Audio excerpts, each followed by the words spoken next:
देश आजाद हुए 6 दशक बीत चुके हैं, लेकिन विकास की कहानी आज भी अधूरी है। इस बीच तमाम सरकारें आई और गई। उत्तराखंड अलग राज्य भी बन गया,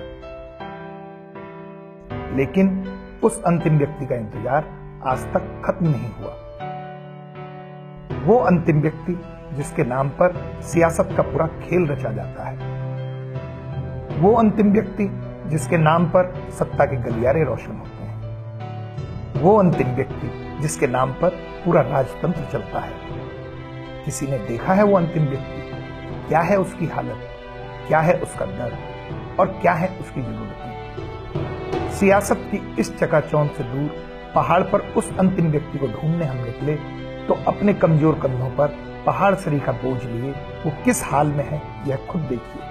उसकी व्यथा कथा उसकी खुद की जुबानी। हमारे राज्य में इस भारतवर्ष में बजट नहीं पड़ रहा है। अंग्रेज आ जाता आप मेरे लिए जेल कर दें, यहाँ अंग्रेजी थी। मैं 80 साल का बुढ़ा हूँ, मेरे पास सुविधा शुल्क के लिए पैसा नहीं है। परिवार मेरा अलग है, भूख बुढ़े हैं और सरकार कह रहा है, मोदी भी कह रहा है कि पेंशन करेंगे। अरे कब करोगे, कब करोगे? और वैसे कहते हैं 100 दिन का रोजगार है, रोजगार गारंटी का 10 दिन से और 12 दिन से साल का रोजगार नहीं मिलता है। तो आप ही कहे कि हम जाएं तो जाएं कहाँ? मैं ऐसा काश्तकार हूँ था कि 10 क्विंटल गेहूं बेचता था और आज 1 किलो गेहूं मेरा पैदा नहीं हो रहा है। हमारी सरकार ने हाथी, बंदर, भालू ये सब चीज नुकसान के लिए भेज दिए हैं। इसे तो अंग्रेज का राज भला था, वो तो कहता था कि खेती रक्षा करो। अब इतनी खेती में 100 नाली जमीन है मेरे पास और आज मोहताज बना हूँ, 1 किलो गेहूं नहीं है मेरे घर में। तो आप ही बताइए जाएं तो जाएं कहाँ और कैसे जिए हम? केले के बड़े बड़े बगीचे थे, आज वो खत्म कर रखे हैं और रो रहे हैं अपनी दशा के लिए।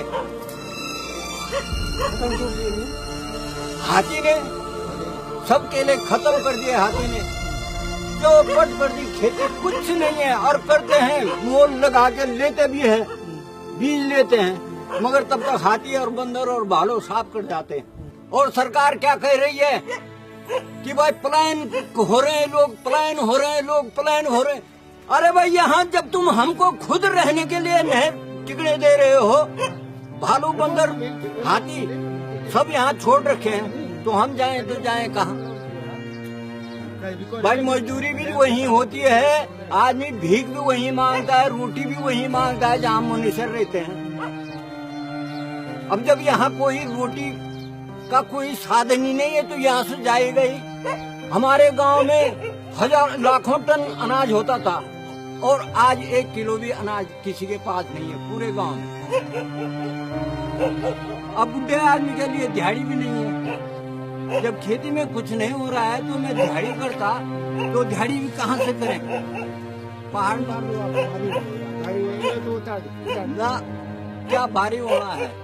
और सुनने में आया कि पेंशन होती है, बूढ़े आदमी की पेंशन होती है, तो पता नहीं भाई कहीं सुविधा सुलभ की जरूरत पड़ती है। आपको नहीं मिलती पेंशन? नहीं, मुझको पेंशन नहीं मिलती है। 80 साल की मेरी उम्र हो चुकी है और हमारे नेता लोग कह रहे हैं कि गांव से लोग सब पलायन कर रहे हैं, पलायन कर रहे हैं। अरे भाई गांव में किस आधार से रहे हम? क्या हमारा गांव का बदलाव हो जाता?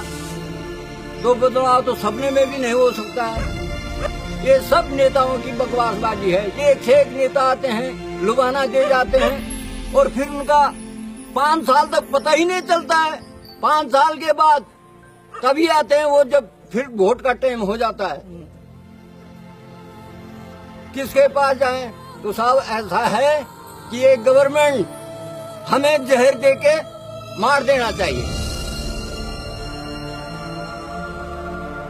खुद गवर्नमेंट को जहर देके, और आप खुद परिस्थिति देख चुके हैं और गांव में आके,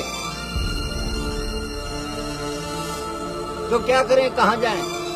जब हमारा खेती से सब जंगली जानवरों ने छीन लिया है तो हम जाएं तो जाएं कहाँ और करें तो करें क्या? बाजारी में तो जाएंगे, भीजी तो मांगेंगे, अब चोरी करने की हिम्मत है नहीं। नए वर्ग के लोग तो चोरी भी कर सकते हैं, मगर बुढ़ा आदमी कहाँ चोरी कर सकता है? विभाग से कहा जाए और उन नेताओं से कहा जाए जो वोट मांगने के लिए आ रहे हैं, उन नेताओं से कहा जाए कि भाई इनका क्या होगा। और तुम इनका बेवकूफ क्यों बना रहे हो कि गांव छोड़ के पलायन हो रहा है, पलायन हो रहा है। अब 2 लड़के मेरे ही भी पलायन हो गए हैं। अरे वो भी कहाँ, झुग्गी झोपड़ियों में मजदूरी कर रहे हैं। गांव में तो मजदूरी भी नहीं मिल रही है।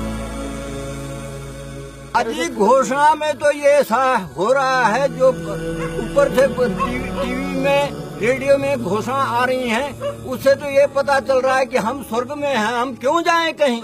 हमें क्या जरूरत है कहीं जाने की? हमें तो सरकार सब कुछ दे रही है। 100 दिन का रोजगार है तुम्हारा, 100 दिन का रोजगार है। और कहाँ है हमारा 100 दिन का रोजगार? अब जैसी मुसीबतें मेरे पर हो रखी हैं तो मैं जहर खा के मरूंगा कि या नहीं मरूंगा? जिस रोज मेरे टांग बंद हो जाएंगे, 80 साल का बुढ़ा हूँ, हाथ बंद हो जाएंगे, कंपन हो रखी है और तब भी काम कर रहे हूँ। आप तो खुद देख रहे हैं कि मेरे सिर में कितना वजन है और तब भी पेट भर के लिए राशन नहीं है, भूख से मर रहे हैं। तेल ठोकर कुछ नहीं है तो साहब जिए तो जिए कैसे? आप भी खुद देख चुके हैं हमारी पूरी स्थिति। फॉरेस्ट गार्ड आता है, जंगलात विभाग के आते हैं, रेवेन्यू विभाग के पटवारी जी आते हैं और देख के चले जाते हैं, अपने कागज भेज जाते हैं। कागज को हम ऑफिस में भेजते हैं, पहले तो हमें देखकर गुर्राते हैं ऑफिस वाले कि ये कहाँ हमें परेशान करने के लिए यहाँ आ रहे हैं। और फिर उन कागजों का 4-4, 5-5 साल हो गए हैं, अभी तक हमें मुआवजा नहीं मिला है। तो गांव वाले कैसे खेती करेंगे? जब मुआवजा तक नहीं मिल रहा है तो गांव वाले कैसे करेंगे खेती?